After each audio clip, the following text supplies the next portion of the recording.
Well, before we get into the quarterfinals, of course, probably should talk a little bit about the group stages and particularly the disappointments of the Rugby World Cup. Look, you can see the thumbnail. It's got that the clear, obvious disappointment of the Rugby World Cup is Australia, but I did kind of want to talk about perhaps two other teams that probably may have come into this Rugby World Cup with a bit of hype and expectation. But perhaps maybe didn't quite live up to the expectations that some fans or them themselves might have had. Firstly, of course, I want to talk about Georgia. Look, black jersey had Georgia going to the quarterfinals, which I thought was a bit extreme, but yeah. Look, and I knew Georgia would be, I kind of expected Georgia to be competitive and maybe finish, at least target a shock third.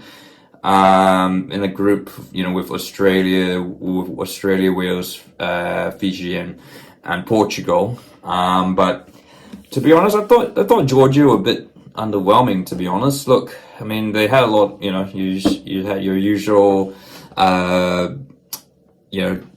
physical dominant, physical, rugged play up front. You've got a bit of skill in the backs. Although I think. Speaking of skill to back, I don't think there was quite enough of that, and I kind of felt their play was a little bit too predictable. Look, they gave Fiji a good game, but I think the start. I guess their opening game is Australia against a weak Australia. What turned out to be a weak Australia side, kind of probably maybe set them on a bit of the back foot. And Georgia just never really recovered. And I guess if they are to really I know there's many fans wanting them to give them a chance to join the Six Nations or at least have a promotion relegation thing against with Italy. But at the moment, I just don't think Georgia quite at that level. I think there's still a bit of work that needs to be done if they're to be properly consistent. They're getting there, and I think they certainly need more game time, but. Yeah, it is quite weird to say Georgia is one of my big disappointments, but I think that's just the way I see it. I guess the other thing is, of course, they only currently draw Portugal, who I guess Portugal was Uruguay. I should say were my surprises. Kind of like my personal surprises. I know Uruguay. Many people have said Uruguay. Had always had. Said big things about Uruguay, but I thought they certainly performed beyond expectation. But back to disappointments of the World Cup. So that's Georgia. The other one I want to talk about is Italy. Look, again, I think they were reasonably expecting to be finished third in a group with New Zealand, behind New Zealand, France, and with Namibia and Uruguay.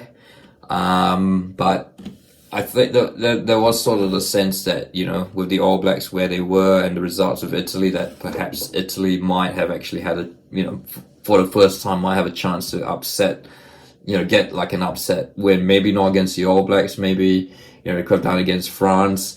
I guess there was a sense that, they were going to be the giant killers. This was Italy's tournament. They had the backs. You talk about Ange Capuzzo, and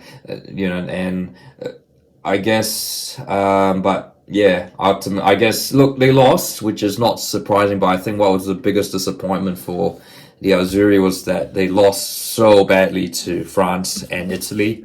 France and New Zealand are particularly, conceding 96 points to New Zealand is just, it's expected, but come on, if you're, for a side that was tipping, saying that they were gonna, upset the Giants, it just completely fell flat.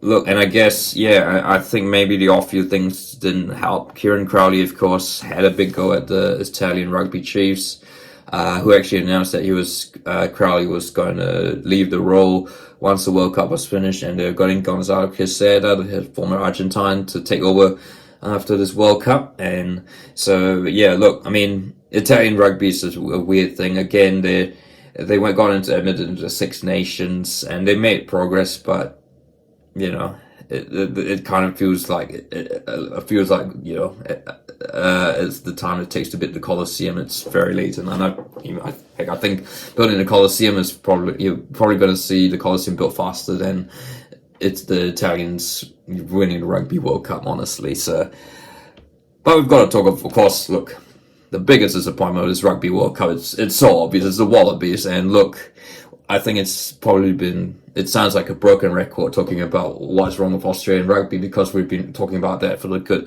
goodness about the last 15 years. And so I'm not going to really delve into that. Look, I thought the win against Georgia might have hailed a turnaround, that Eddie Jones had finally perhaps, found the right recipe to get this crop of young, promising, inexperienced players to perform at the Rugby World Cup. Of course, they were going into this with having not won a single game in 2023. But then, of course, they had that game that watershed game against Fiji, where, as I said back at the time, Fiji looked like the tier 1 team in that game, instead of Australia. And I guess, and then we go to the Wales game, which, I think that has to be ranked as the lowest point in Australian rugby's proud history. And look, it's like the Australians, Wallabies have been thrashed by the Springboks, by the All Blacks many times, but certainly not to this extent that they were by Wales. It was, there's talk about Australia, the great Wallabies greats fearing that Australia could very well turn into a tier 2 nation. And I mean, it's not hyperbolic to say that. I mean, the way things are being run, I mean, Phil Ward, the current Rugby Australia chief, has a massive job, just like, Raelene Castle and pretty much everyone before them. As I said, Rugby Australia is facing a massive financial hit, and it is, it's good they kind of pulled out of that, trying to get the Western Force to get that Rugby League NRL player, because it's just costing them money that really needs to be invested somewhere, in the right place. And look, it is, but look, the fact is, look, so I mean, I can't see Eddie Jones coaching beyond this Rugby World Cup for a couple of reasons. Look, there's a British and Irish Lions tour coming in 2 years' time, and then the Rugby World Cup in Australia and after that. And this is, if they're going to do a reset, it has to be done now. Whether it means whether to give them even a shot of being competitive at the next Rugby World Cup at home, something has to be done. And look, I didn't want this to turn into another rant about what to fix Australian rugby, but it inevitably has turned into a discussion about what to do with Australian rugby. So those are my disappointments. Just to recap, it's Italy, Georgia, and Australia.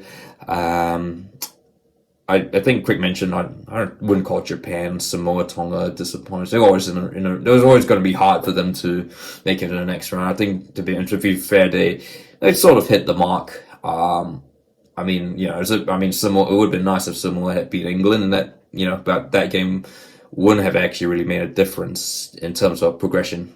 But it would have been certainly a famous win for Samoa, having done that again, having gotten a win against Wales twice in Rugby World Cup history. And Japan, it would have been nice. They would have loved to have had back-to-back quarterfinal appearances, but not to be. Argentina's backs decides to show up. So, so Australia, Italy, Georgia, my disappointments, and I guess I should say my personal surprises, Uruguay and what was the other team I mentioned? Uruguay and Portugal. So, what are your thoughts? Would you agree with my picks? And look, if you like this video, feel free to like, and don't forget to subscribe.